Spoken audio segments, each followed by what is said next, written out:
Përshëndetje. Shkodra është një qytet I mrekullueshëm I këtij vendi. Është një qytet me lidhje të forta, një qytet me një traditë të jashtëzakonshme, padyshim një qytet I vështirë nga pikpamja e konkurimit të alternativave qeverisëse. Unë jam shumë I gëzuar që sot do të flas me njërin prej kandidatëve për qenë kryetari bashkie e këtij qyteti kërkues dhe padyshim jashtëzakonisht të vështirë për tu qeverisur. E ftuara ime sot është Voltana Ademi. Voltan, përshëndetje. Mirëmbrëma, Adi, faleminderit për ftesën. Mirë që flasim. Ke një ide që është imperative, pra shumë e rëndësishme për të komunikuar këtë periudhë me njerëzit, që kandidati duhet jetë shumë I qiltër? Si e kupton ti këtë koncept? Është mënyra për ta... Fushat do të thotë komunikosh me njerëzit. Fushat do të thotë që der më der ti takosh, fushat do të thotë që të diskutosh problemet, çështjet, shqetësimet, të mendosh dhe të propozosh bashkë me to zgjidhjet, pa diskutim që ka vlerë shumë të rëndësishme njohja e territorit. Do të thënë ti do më tregosh mua të flas, kemi ardhur në një ditë, në një kohë Adi që sa më të sinqert, të drejt për drejt, sa më shumë t'i themi të vërteta dhe të marrim përgjegjësi për atë çfarë mund të zgjidhim, atëherë aq më shumë ne do të kemi përfshirjen e njerëzve në atë çfarë do të mund të realizojmë. Në vitet e kaluara të udhëheqjes së Partisë Demokratike, ti sipas burimeve të mia të informacionit, ke patur disa përballje konceptuale, por jo vetëm me Josefina Topallin. Kjo nuk është e vërtetë. Përkundrazi, unë kam një angazhim të hershëm me politikë. Në vitin 1996 kam qenë pjesë e stafit të deputetës, më pas kryetarës së parlamentit, tani mikes, koleges time për disa fushata, kam qenë pjesë e stafit saj, jam rritur bashk në fushata politike dhe në jetën politike. Cila ka qenë marrëdhënia jote me Lukën, kryetaren e bashkisë? Ne kemi punuar bashkë, unë kam qenë kryetare e grupit të këshilltarëve të djathtë gjatë mandatit të parë të kryesuar nga zoti Luka në Shkodër. Kam qenë një këshilltare që jam përpjekur të diskutoj me vërtetësi çështje që lidhen me komunitetin. Kuptohet që kur bëhet fjalë në pushtetin lokal ka shumë çështje për të diskutuar që nuk ndahen në të djathta apo në të majta, po ndahen në çështje vendore. Dhe në momentin që diskutohet për çështje vendore dhe për hallet të njerëzve apo mënyrën se si duhet të zgjidhim, kuptohet që ka diskutime teknike apo edhe të tjera që shkojnë në dobi apo jo të diskutimit apo të alternativës të njërës apo tjetrës palë. Dhe mendoj që kjo është konstruktive, besoj. Duke patur parasysh që Shkodra është një qytet I djathtë, një qytet antikomunist, një qytet që ka iniciuar lëvizje të forta, një qytet që di t'japi mesazhe në momentin e duhur. Ka një perceptim të paktën në pjesën e fundit të qeverisjes Partisë Demokratike që pati një çarje të fortë Partia Demokratike e Shkodrës. Brenda vetes, dhe për këtë shkak ishte edhe pyetja për disa mini konflikte, nëse do mund t'i quajmë kështu, brenda udhëheqjes së lartë dhe një dobësim të pozicionit të zonjës Topalli në kohën në Shkodër dhe njëkohësisht një çarje midis marrëdhënies së Partisë Demokratike të Shkodrës dhe qytetarëve të saj. Ekziston kjo sot? Unë mendoj dhe këtë e bazoj mbi atë çfarë ne kemi jetuar në Shkodër, është një ndër problemet më të mëdha gjatë qeverisjes, dhe kjo edhe për shkak të kulturës qeverisës, ne jemi në kuptimin e demokracisë dhe të zhvillimit të demokracisë, ne jemi një shtet I ri, dhe përsa kohë që kemi probleme të administrimit të pushtetit, dhe kjo vlen përsëri për shkak të një tradite, akoma të pakonsoliduar, shfaqje të problemeve që lidhen me largimin apo jo drejt për drejt, komunikimin jo aq të drejt për drejt me qytetarët, shpesh herë ndoshta edhe ka pasur dhe problemet e veta.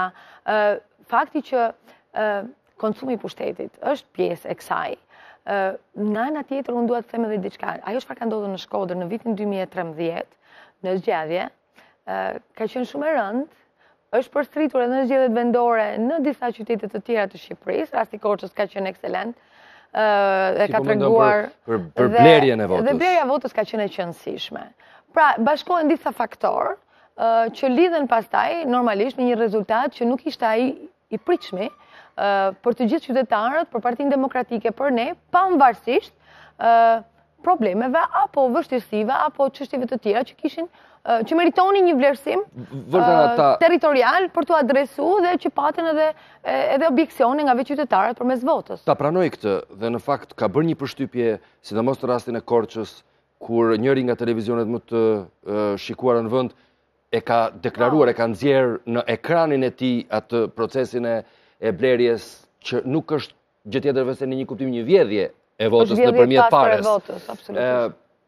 Por megjithatë jemi përballë një problemi që meriton një analizë trime. Po. Partia Demokratike, një parti me probleme të thella të demokracisë, një parti e cila ka udhëhequr vendin për 8 vjet, ku 4 vjetët e fundit i mësoi Partisë Socialiste veset më të këqija, që nga vjedhja, mashtrimi, qepja dokumentacionit, arroganca, këto janë u poqën dy, ajo që e la performancën, atë që e mori performancën dhe bashkohen pikërisht ke vesi, ndërkohë vinë zgjedhjet. Tani zoti Basha duhet një guxim shumë i madh intelektual të dalësh kundër elementeve substanciale të mendimit, që të thuash që unë jam shumë i mirë mbas 4 vjetësh ku s'kam bërë asgjë, merrni këtë djalin tim se ky është djalë shumë i mirë.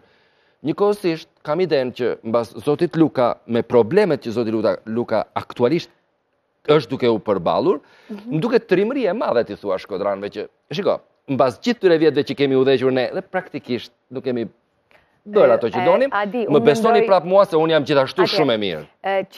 Kur bëjmë fjalë për drejtim dhe qeverisje, nuk flasim për individ.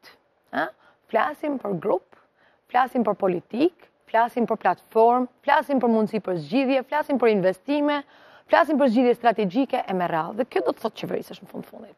Që pastaj, pjesa e implementimit dhe zbatimit ka problemet e veta që lidhen me drejtori, me departamente, me individ përkatës e me radhë, që në shumë raste ka pas problemet e veta që lidhen edhe me korrupsionin, ka pas problemet e veta që lidhen edhe me mungesën e komunikimi të drejt për drejt, sikur e thash, por në fund të fundit, ajo që duhet them është që Partia Demokratike, në historinë e jetës së saj të qeverisjes politike, po flas për rastin e Shkodrës, ka demonstruar një angazhim politik të sinqert, të rregullt, për t'ju përgjigjur nevojës së qytetarëve për zhvillim.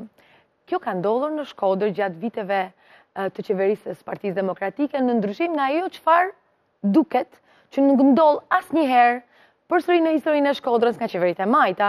Dhe për të shkuar më tej edhe në Shqipëri, unë thjesht do të bëj një krahasim shumë të vogël për të qenë krejtësisht të saktë. 2005-ën Shkodra ka qenë tmerrsisht e zezë, e ramë, e pajetueshme, e pa shpresë. Unë kam përshtypjen që po të keni pas mundësi që të vini në Shkodër, ka qenë një qytet që nuk të jepte asnjë mundësi, as mikpritje, mezi prisnim të largoheshim nga Shkodra. Edhe shkodranët vetë, ndoshta po të shohim numrat dhe shifrat e migracioni më i madh i shkodranëve në Tiranë ka ndodhur gjatë atyre viteve.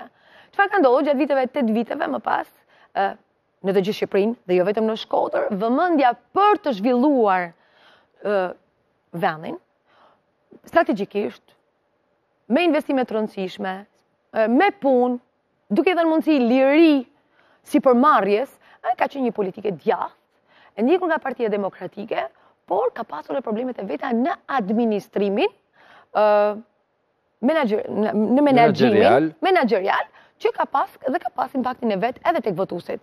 Kjo është ajo çfarë duhet të përmbledh. Them edhe një herë, vizioni i Partisë Demokratike ka qenë vizioni dhe mbetet vizioni për një shoqëri të lirë, të sipërmarrjes së lirë, në mbështetje të nismës së lirë, që do duhet të rregullohet nga shteti.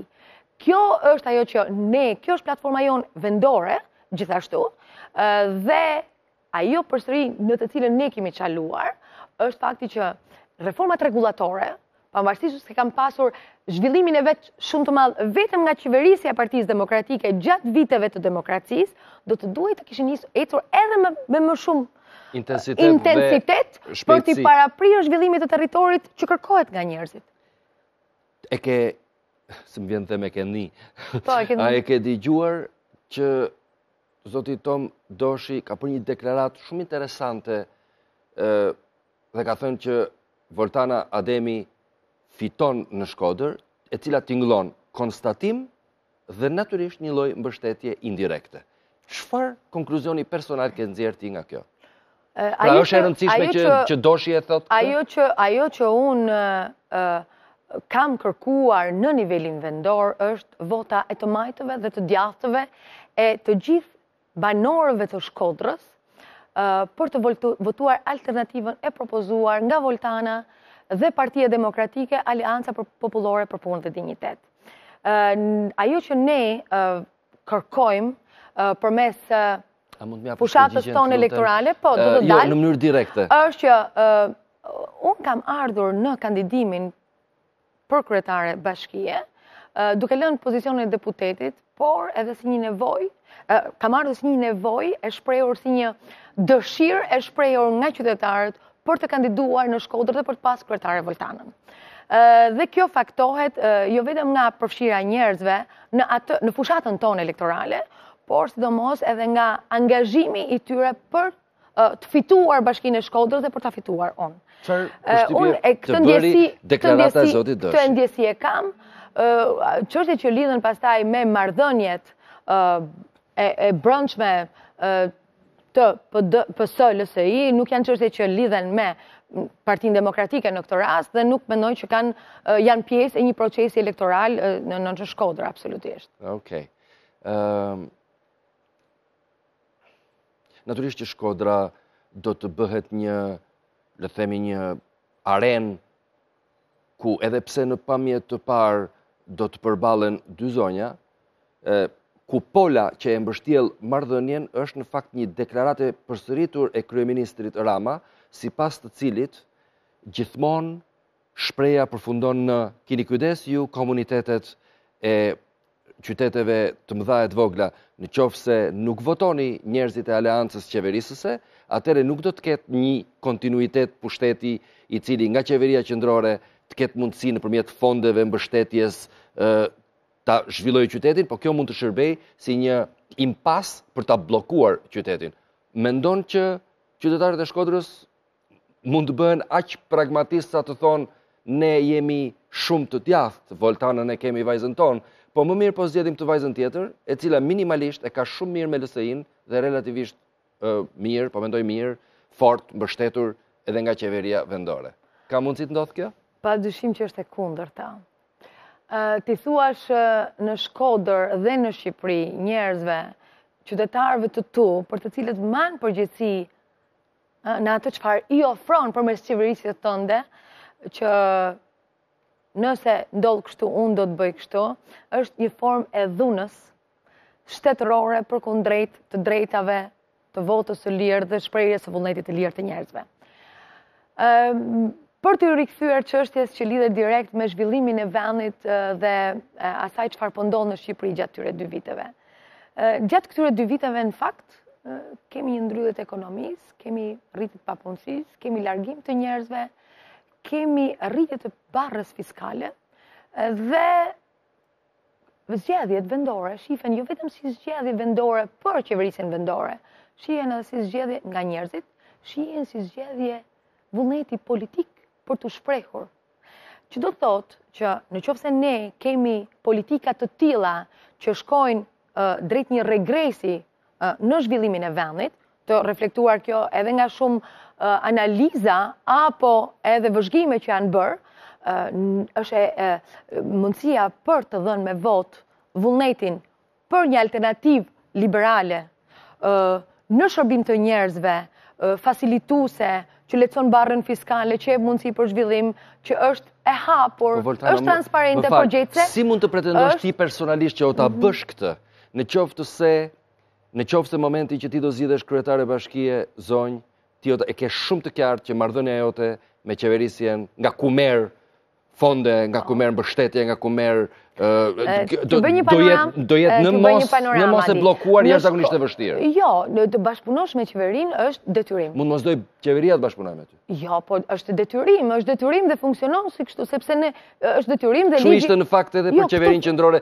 të bashkëpunonte për ta lënë kryetarin e Bashkisë Tiranës atëre për të ndërtuar atë mbikalimin e Tiranës, ju futën me fadron brenda natës në formë bashkëpunuese, ja hodhën poshtë dhe sot është ai mjerim që na la ne të dyve gjysmore për të pritur për të ardhur në punë. Kështu është bashkëpunimi. Unë kam një vullnet të pashoq për të punuar shumë edhe për të kërkuar dhe për të imponuar në të drejtën tonë. Këtë them është i detyrim ligjor i të gjithëve për të bashkëpunuar për të mirën e vendit. Kjo është një vullnet i pa diskutueshëm dhe ne do ta bëjmë. Timbri kam kujton zonjën Topalli, e cila në këtë moment është krejtësisht e pafuqishme dhe në mënyrën e folur që e friksonte njeriu e zakonshëm me potencën e ultimativitetit, sot është history.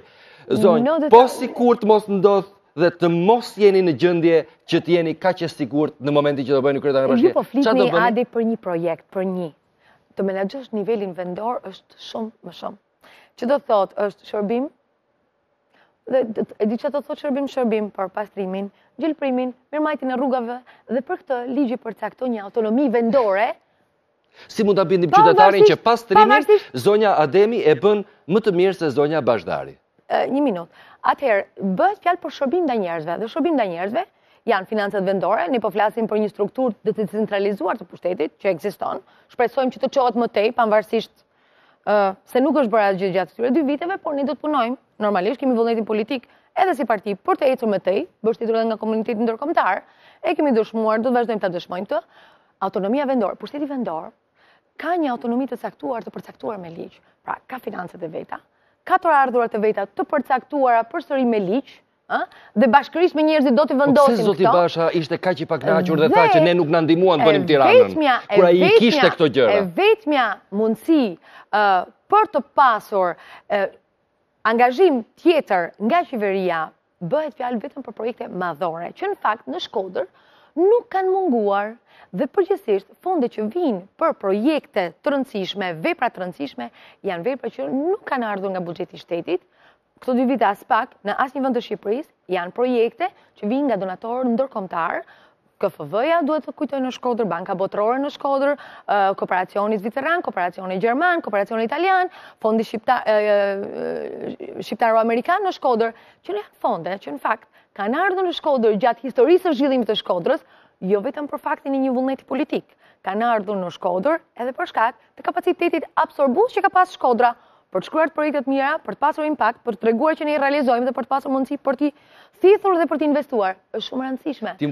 Në konceptin e zhvillimit është shumë e rëndësishme, kam qenë pjesë e këtyre projekteve dhe ne kemi realizuar. Tim kujton Nicola Sturgeon, është një ka dhe një gjë, të them diçka. Deputete skoceze, e cila fitoi shumë zgjedhje, 50 e ca vende në Parlamentin Britanik, e cila është trime në parim, i bën një pyetje çfarë të duash ti, a ka përgjigje çfarë të doja ajo.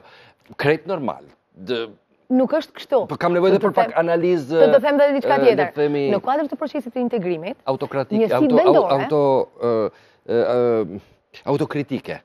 Më nevojitet pak analizë çfarë nuk është bërë për t'u bërë. Në Shkodër? Në Shkodër gjithmonë. Në Shkodër, atëherë. Se Shkodra nuk e ka humb, nuk i është shëru Shkodrës zymtësia. Me gjithë dashurinë e madhe që kam për atë qytet. Shkodra është kthyer në një qytet shumë të këndshëm. Po Shkodra ka 2000 vjet që është qytet i këndshëm. Jo, ka prej 8 vitesh. Për shembull, mund të zgjidhë Shkodra sot problemin e një përmbytjeje të ardhshme? E zgjidh dot qytetin? Është reduktuar në mënyrë të dukshme shkalla e mundësisë së përmbytjes në Shkodër. Kjo është faktike. Kur diskutojmë për Shkodrën, unë nuk dua të diskutoj vetëm për qytetin e Shkodrës. Ne po diskutojmë pak për qytetin e madh, që përmban për bashkinë e Shkodrës, që përfshin edhe shumë komuna të tjera malore dhe fushore, apo rrethina që e bashkohen Shkodrës. Dhe në konceptin e administrimit të ri të bashkisë së Shkodrës është sfida më e madhe e integrimit të zhvillimit në të gjithë territorin në mënyrë të balancuar. Kjo është sfida më e madhe e Shkodrës. Sepse kur vim në Shkodër, ne nuk do themi që shkuam vetëm në qendrën e qytetit për të kaluar në pedonalen më të bukur në Shqipëri. Nuk është kjo. Ne do të duam të shkojmë edhe në malsinë e Shkodrës apo në fushën e Shkodrës për të parë mundësinë e zhvillimit të një ekonomie bujqësore, agroturizmin, turizmin gjithashtu, turizmin malor, se janë potenciale për të zhvilluar. Ka eksperienca shumë të mira në Shkodër. Ajo që bën tani një mundësi reale për të zhvilluar është fakti që duke qenë në një njësi administrative të madhe, pavarësisht është shumë e vështirë dhe do të jetë shumë e vështirë dhe do duhet ekspertize pa diskutueshme dhe profesionale për ta menaxhuar mirë territorin, ne e kemi, do të mbështetemi shumë në burimet tona, në ata mundësitë reale që na ofron territori për ta mbështetur iniciativën e lirë, punën, produktin, sepse ndryshe si do të vazhdojmë të jetojmë në Shkodër.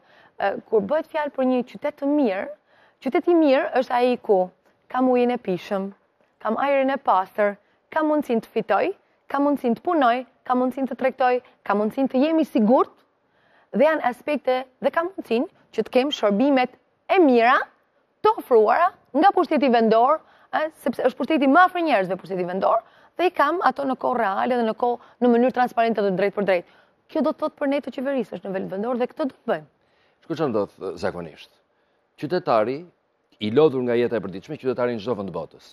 I lodhur nga jeta e përditshme, sidomos qytetari në Shqipëri që nuk ka kohë dhe nuk e bën analizën e thellë në shtëpi duke menduar që shiko çfarë ka Voltana, çfarë ka Keti. Hajta diskutojnë njërë të dy dhe unë jam i djathtë, po do vendos kështu, ose jam i majtë, po në këtë rast do t'ja jap zonjës Ademi. Kjo nuk bëhet. Njerëzit në fund votojnë për motive të një shtampe që kanë votu gjithmonë. Si me thënë, nuk është se në Shqipëri ndodh ky proces. Dhe në këtë mes ti ndihmohesh, sepse kemi parasysh që jemi në një qytet përgjithsisht të djathtë, që ka votu djathtës. Ndërkohë, në fushata, unë ju kam vënë re ty, kam vënë re konkurenten tënde zonjën Bashdari, dhe kam konstatuar që në Shqipëri fushata po rrëshket më në fund për shkak të pasigurisë, gjithmonë ky është shkaku, në fushatën negativiste. Ndërkohë ti je përmbajt, siç kam vënë re. Mos do rrëshkasësh në një moment caktuar në pikturën negativiste të konkurrentës? Qytetarët banorët e Shkodrës në traditën dhe në gjenezën e vet e kanë këtë elegancën, zotni Lekun, njerëzit Lekun, të dashtunin me njëri tjetrin, është pjesë e Shkodrës dhe unë mendoj që kjo do të jetë fryma e fushatës dhe në fundit është fryma edhe punës që do bëjmë me njerëzit, sepse këtë duan shkodranët dhe këtë kanë dashur gjithmonë. Ne në këtë frymë po zhvillojmë fushatën tonë, kuptohet përmes një bashkëbisedimi direkt, kuptohet duke vlerësuar çdo kritikë dhe sugjerim, se edhe kjo është pjesë e rëndësishme. Mendoj që kjo ka vlerë. Ajo që dua të them në kontekstin e Shkodrës, edhe për shkak të ngjarjeve të reklamuara edhe nga Agon Channel, procesi, atë që kërkojnë shkodranët, atë që kërkojnë banorët e Shkodrës, është një proces i mirë, i menaxhuar mirë, deri në fund, që respekton votën e lirë dhe respekton një proces të mirë të zgjedhjeve. Edhe pjesë e kësaj përballtjeje është edhe kjo. Dhe në asnjë mënyrë ne nuk lejojmë që kjo të ndodhë, sepse në vitin 2015 është e paimagjinueshme që të kërkosh të blesh votën e njerëzve, të kërkosh t'i mashtrosh dhe edhe kjo është pjesë e atij negativiteti që ndikon direkt e njerëzit dhe shumë e rëndë në Shkodër dhe bëjmë fjalë për një vend që të drejtat dhe lirit i ka kërkuar herët në gjatë historisë vetë. Do të provoj pak dinjitetin tënd individual dhe trimërinë. Zoti Berisha, patyshim një figurë emblematike e Partisë Demokratike, në mos e vetmja e saj, ka deklaruar në parlament se zonja Bashdari e ka fitu biznesin e saj duke ja marrë me dhunë ish të dashurit. Deklarat publike jashtë zakonisht e shëmtuar. Si e përballon zonja Ademi këtë përbaltje të plot dhe të mirëfillt bërë një gruaje? Unë respektoj dhe gjatë gjithë fushatës time, kam respektuar të bërit e një fushate të ndershme, korrekte, pa akuza personale, duke respektuar tjetrin, dhe këtë e bëj se besoj.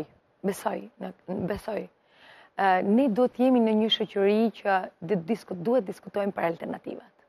Për alternativat, për propozimet, për mënyrën se si duhet i zgjidhim hallet njerëzve, dhe kjo është ajo fryma që personalisht përcjell. Do të vazhdoj ta bëj deri në fund. Nuk kam pasur të njëjtën qasje nga Partia Socialiste në Shkodër, dhe kjo meriton të thuhet. Ti mendon që ata janë marrë me ty personalisht? Meriton të thuhet. Fakti që kjo ndodh nga deputet në Shkodër nuk është korrekte, janë kolegë të mi, ne njihemi. Kemi pasur mundësinë të bashkëpunojmë në komisionet tona parlamentare.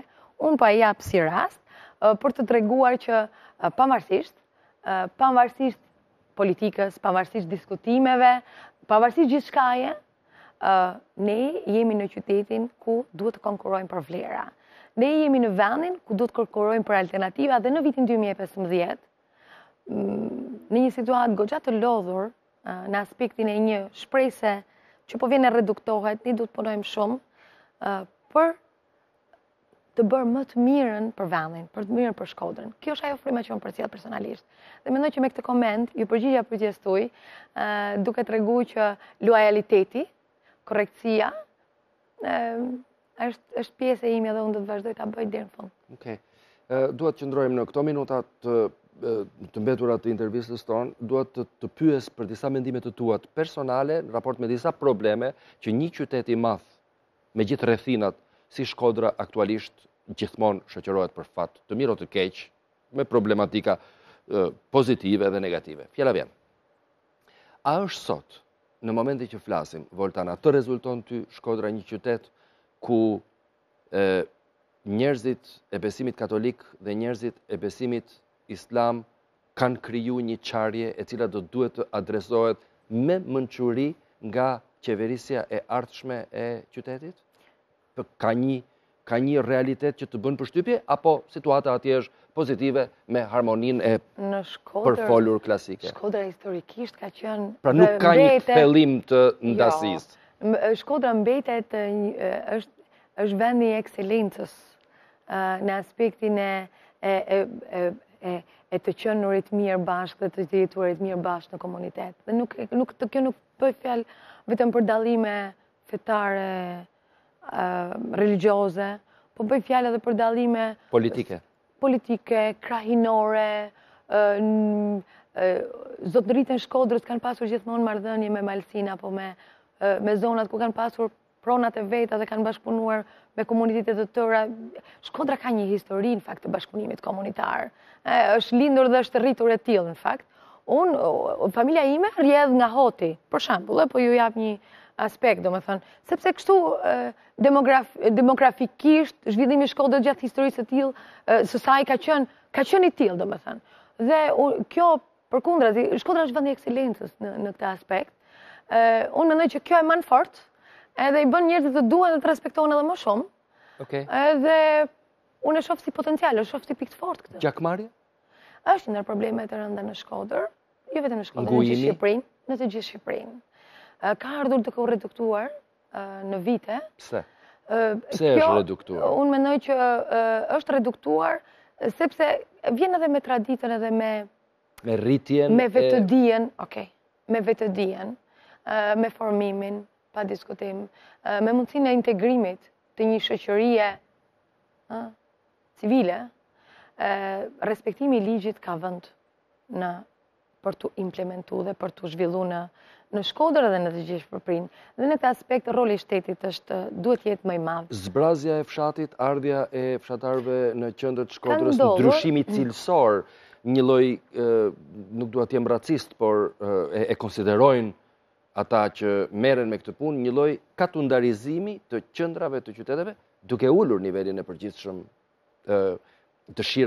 fokusimin e dëshirave të përgjithshme, rritjen e qytetit nga pamja intelektuale, kulturore, etj. Ka Shkodra një përballje të tillë?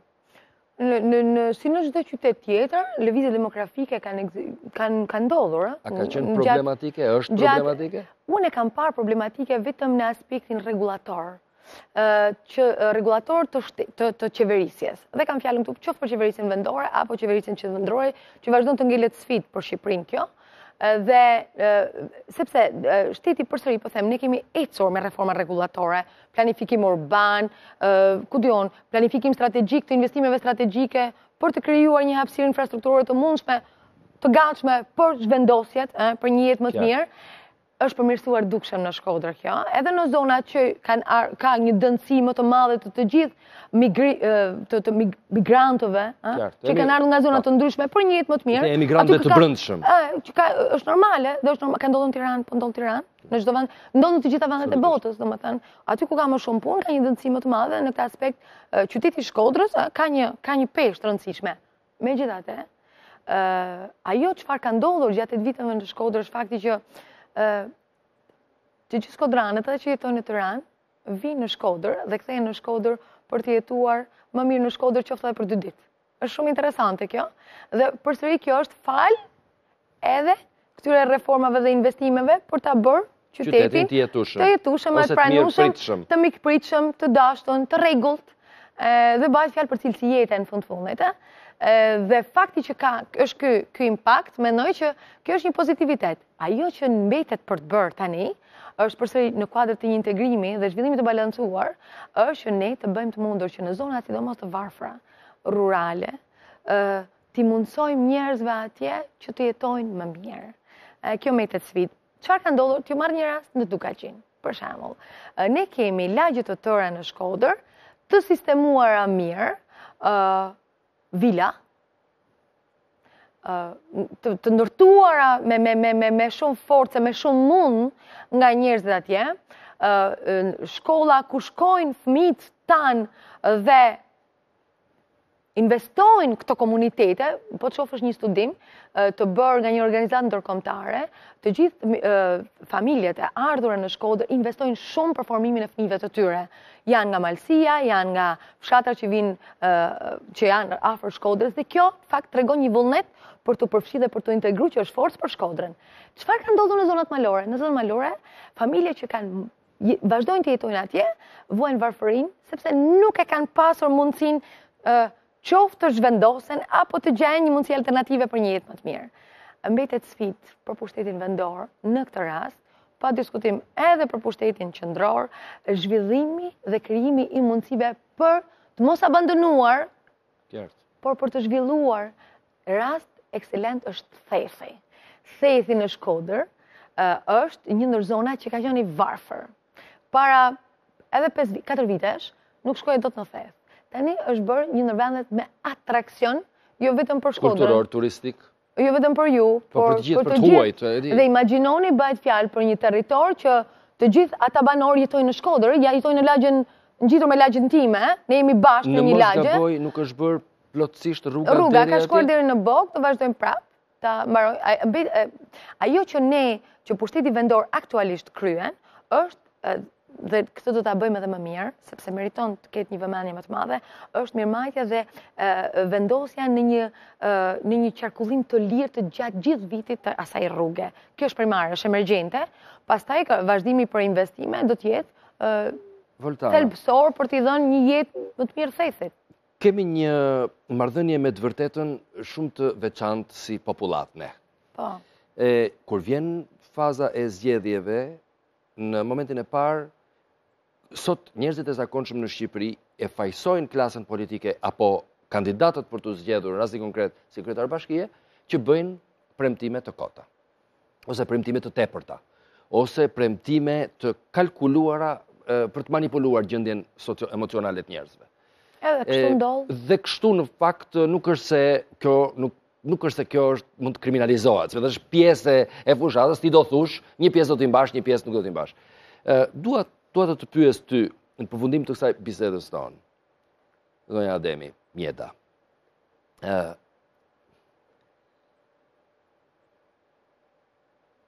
pse mendon që qytetarët nuk duhet të marrin një vendim tjetër votues, po duhet të votojnë ty?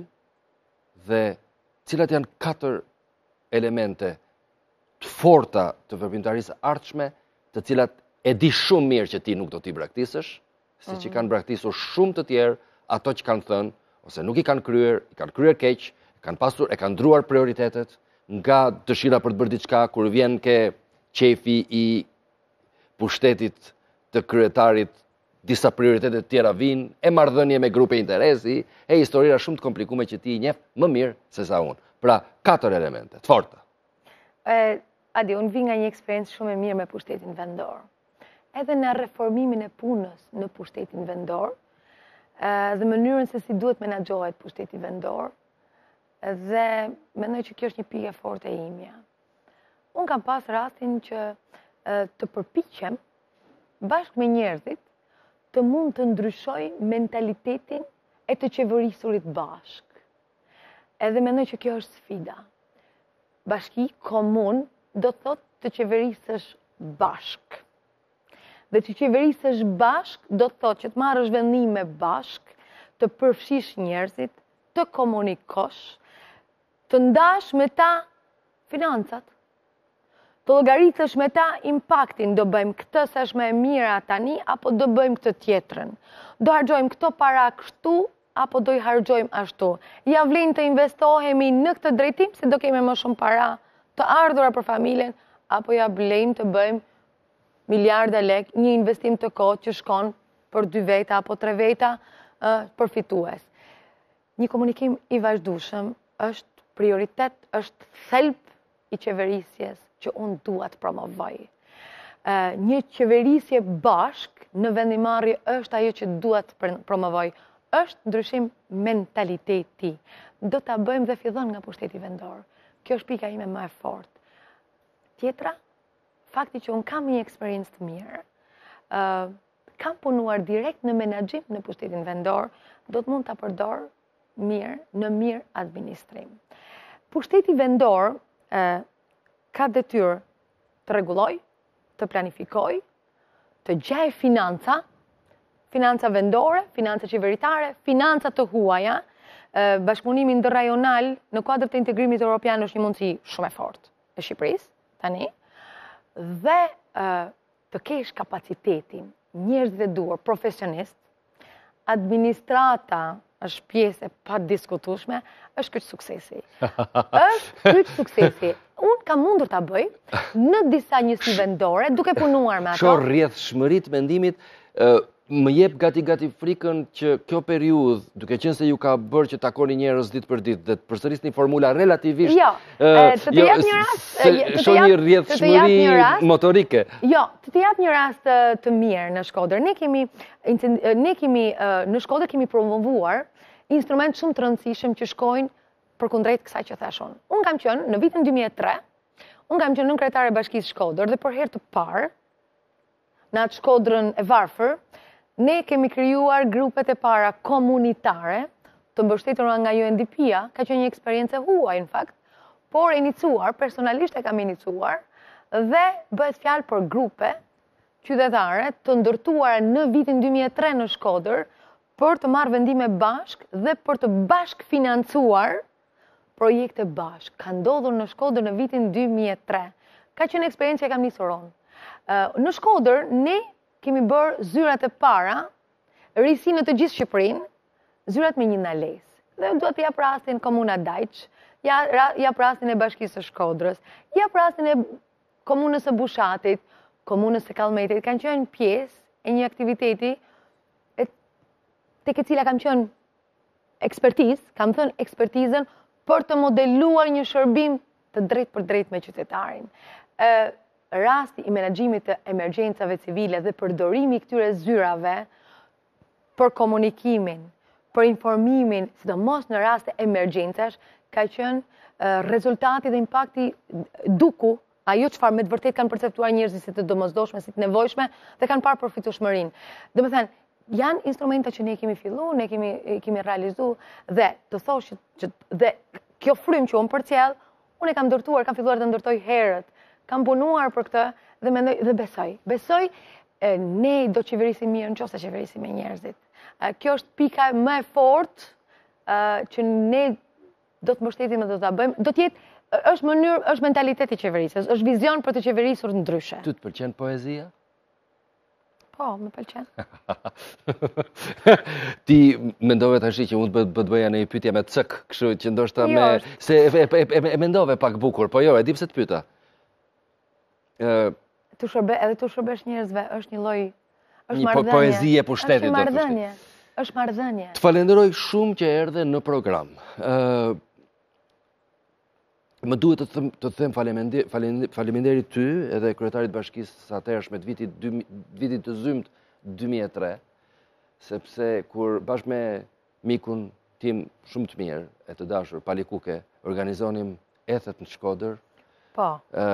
Bashkia na ka dhënë një ndihmë jashtëzakonisht madhe, edhe neve na ka bërë shumë përshtypje sepse Shkodra na ka mësuar shumë në atë kohë, ishte tamam një pikë kthese në bërjen e gjërave me dashuri e me njerëzit. A di çfarë bëhet në Shkodër, edhe kur gjithmonë në Shkodër gjithmonë themi që mundemi. Asnjëherë nuk themi. Jeni obamist ju. Yes we can. Ne gjithmonë mundemi dhe gjejmë gjithçka për ta bërë të mundur.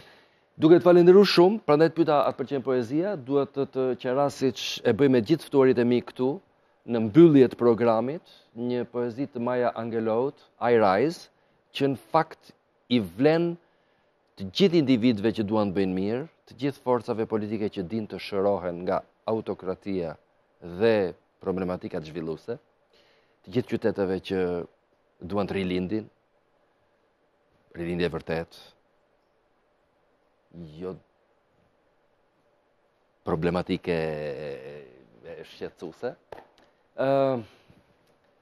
Sukses. Unë të falenderoj shumë. Edhe mbarësi. Për të mirën e... Do të kem mundësim të jem prapë tek ju, për të treguar atë çfarë do të mund të bëjmë bashkë me njerëzit në Shkodër, dhe do të bëjmë bashkë me njerëzit në Shkodër. Do jeshe mirë pritur. Maya Angelout. Ti mund ma shprishësh historinë. Me vargjet e tu të hidhur, të ligë, mund më shkelësh në mes të pislikut, por sërish si pluhuri, unë do të ngrihem. Të mërzit gjallëria ime. Zymtësia, përse të ka kapluar? Apo se unë esi si kur të kem puse nafte që pompoj në dhomën time të ndënjes. Njësoj si hana dhe si djetë, me sigurin e baticës, njësoj si shpresat që gufojnë lartë. Sërish, unë ngrihem. Dojet më shije të thyer, kokullur, me sytë poshtë. Shpatullat që bien si lotët të dopsuara nga britmat e shpirtit tim. Ofendohesh nga fodullaku im. A nuk e merr të mersish keq faktin që unë qesh, sikur të kemi një ari, gërmuar mu në kopshtin tim të mbrapëm. Mund të më qëllosh me fjalët e tua, mund të më bësh copash me sytë e tu, mund të më vrasësh me urrejtjen tënde, por sërish si jeta, unë do të ngrihem. Të mërzit joshja ime. Të befason, mënyra si kërcej, si të kisha diamant, aty ku kofshët më bashkohen. Nga skutat e turpit të historisë, unë ngrihem. Nga e kaluara e kalbur në dhimbje, unë ngrihem. Unë jam një oqean i zi, i gjerë, i trazuar. Me gufime dhe enjtje, unë mbartem në baticë. Duke lënë prapa ne terrori dhe frike, unë ngrihem. Gjatë një agimi mrekullisht të kthjellët, unë ngrihem duke si dhuratat që lanë paraardhësit. Unë jam ëndra dhe shpresa e sklavit. Unë ngrihem, unë ngrihem, unë ngrihem.